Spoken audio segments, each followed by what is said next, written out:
All welcome back to clay diary. അപ്പോൾ നമ്മൾ ഇന്നത്തെ ക്രാഫ്റ്റ് ഒരു പേപ്പർ ക്രാഫ്റ്റ് ആണ് കേട്ടോ. സാധാരണ ക്ലേ ആണ് ചെയ്യാറ്, ഇന്ന് നമ്മൾ പേപ്പർ ക്രാഫ്റ്റ് ആവാന്ന് വിചാരിച്ചു. അപ്പോൾ ഇന്ന് ഉണ്ടാക്കുന്ന ഐറ്റം നമ്മളൊരു വാട്ടർ മെലോൺ ആണ്. ഇതിനു മുന്നേ വാട്ടർ മെലോൺ നമ്മളൊരു ക്ലേ വെച്ചിട്ട് ചെയ്തിരുന്നു, പക്ഷെ അത് അത്ര ഭംഗി ഉണ്ടായിരുന്നില്ല. അതേപോലെ തന്നെ നമ്മൾ ഷോർട്സ് അപ്ലോഡ് ചെയ്യുമ്പോൾ അടുത്തതായിട്ട് എന്ത് ഉണ്ടാക്കണം എന്നുള്ളത് ചോദിക്കാറുണ്ട്. അപ്പോൾ കമന്റിൽ വാട്ടർ മെലോൺ ചെയ്യണം എന്ന് പറഞ്ഞിട്ടുണ്ടായിരുന്നു. അപ്പോൾ ഇനിയും ക്ലേ വെച്ചിട്ട് ചെയ്യേണ്ടെന്ന് വിചാരിച്ചിട്ടാണ് ഞാനൊരു വെറൈറ്റി ആവാലോ എന്ന് വിചാരിച്ചിട്ട് പിൻട്രസ്റ്റിൽ തപ്പിയിട്ട് ഈ ഒരു ഐറ്റം കണ്ടുപിടിച്ചത്. ഏറ്റവും സിമ്പിൾ ആയിട്ട് ഉണ്ടാക്കാൻ പറ്റിയ മെത്തേഡാണ് ഈ ഒരു ക്രാഫ്റ്റ്. ഇതിലാകെ യൂസ് ചെയ്യേണ്ടി വന്ന 2 കളർ പേപ്പർ മാത്രമാണ്. ബാക്കി ഒരു ഷീറ്റ് A4 പേപ്പർ ആണ് വരുന്നത്. അത് നോർമലായിട്ട് വൈറ്റ് കളർ യൂസ് ചെയ്യാൻ വേണ്ടിയിട്ടാണ് ഞാൻ ഇതിൽ യൂസ് ചെയ്തിട്ട്. അതേപോലെ കോമ്പസ് പിടിക്കുന്ന ഒന്നും നിങ്ങൾ മൈൻഡ് ആക്കാൻ നിൽക്കണ്ട. ഇതിനോടുള്ള ബന്ധം ഞാൻ കുറെ കാലമായിട്ട് വിട്ടതാണ്. ഏതോ ഉറക്കത്തിൽ നിന്നൊക്കെ എണീച്ച് വരയ്ക്കുന്ന പോലെയാണ് ഞാൻ വട്ടം വരച്ച് ഫുള്ളാക്കി എടുത്തിട്ടുണ്ടായിരുന്നത്. ഞാൻ എല്ലാ പ്രാവശ്യം ലോങ് വീഡിയോ ചെയ്യുമ്പോഴും കുറച്ചും കൂടെ കൂടുതൽ ലെങ്ത് ഉണ്ടാക്കാൻ വേണ്ടിയിട്ട് വിചാരിക്കലുണ്ട്. പക്ഷെ എങ്ങനെയായാലും വോയിസ് ഓവർ കൊടുത്ത് കഴിയുമ്പോൾ 2 മിനിറ്റ് 3 മിനിറ്റ്. ഞാൻ വേറെയുള്ള പേജിലൊക്കെ നോക്കുമ്പോൾ അവരൊക്കെ 17 മിനിറ്റ് 20 മിനിറ്റ്. ഞാനും വിചാരിക്കും ഇത്രയും നേരം എന്താ ഈ പറഞ്ഞുകൊണ്ടിരിക്കുന്നത്. ഞാനൊക്കെ വോയിസ് കൊടുത്ത് കഴിയുമ്പോൾ തന്നെ ഏകദേശം 1 മിനിറ്റിൽ തന്നെ പറയാനുള്ള കാര്യങ്ങളൊക്കെ പറഞ്ഞു കഴിഞ്ഞിട്ടുണ്ടാവും. അപ്പോൾ ബാക്കിയുള്ള ടൈമിൽ എന്ത് പറയുന്ന ആലോചിച്ചിരിക്കലാണ്. നമ്മളപ്പോൾ മെയിനായിട്ട് വീഡിയോനെ പറ്റി ഒന്നും പറഞ്ഞിട്ടില്ല, ബാക്കിയുള്ള എല്ലാ കാര്യങ്ങളും പറഞ്ഞു. അപ്പോൾ ഇതിന് മെയിനായിട്ട് വേണ്ടത് 2 കളർ പേപ്പേഴ്സും ഒരു A4 ഷീറ്റ്. ഇനി ഇതൊക്കെ കോമ്പസ് എടുക്കുക, നല്ലൊരു വൃത്തിയിലുള്ളൊരു വട്ടാക്കിയിട്ട് വരച്ചെടുക്കുക. അങ്ങനെ 3 സർക്കിൾസ് അങ്ങോട്ട് ഉണ്ടാക്കിക്കോളി. ഇനി ഇതൊക്കെ ഓരോന്നോരോന്നായിട്ട് മേലെ ഒട്ടിച്ചെടുക്കുക. അതായത് കറക്റ്റ് നമ്മളെ വാട്ടർ മെലോണിന്റെ ഷേപ്പിൽ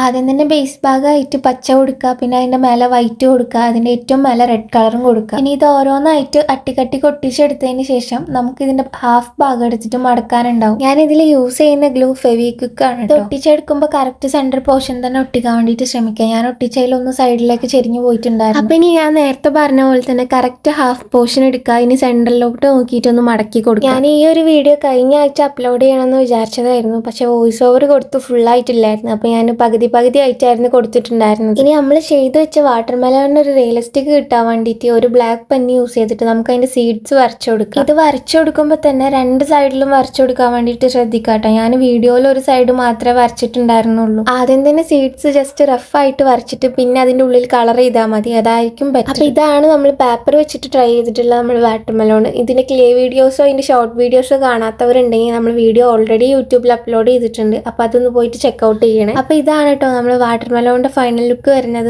ഈ ഒരു ഐറ്റം നമുക്ക് ക്രാഫ്റ്റിനും അതേപോലെ തന്നെ ഒരു ഫൺ ആക്ടിവിറ്റി ആയിട്ടും എടുക്കാൻ വേണ്ടിയിട്ട് പറ്റും. നമുക്കിതിങ്ങനെ ആട്ടി കളിക്കുമ്പോൾ അതിങ്ങനെ ആടി കളിക്കും. അപ്പൊ നമ്മുടെ വീഡിയോ ആദ്യമായിട്ട് കാണുന്നവരാണെന്നുണ്ടെങ്കിൽ ചാനൽ സബ്സ്ക്രൈബ് ചെയ്യാനും വീഡിയോ ഇഷ്ടപ്പെട്ടാൽ ലൈക്ക് ചെയ്യാനും വീഡിയോനെ കുറിച്ചുള്ള സജഷൻസ് കമന്റിൽ പറയാനും മറക്കരുത്.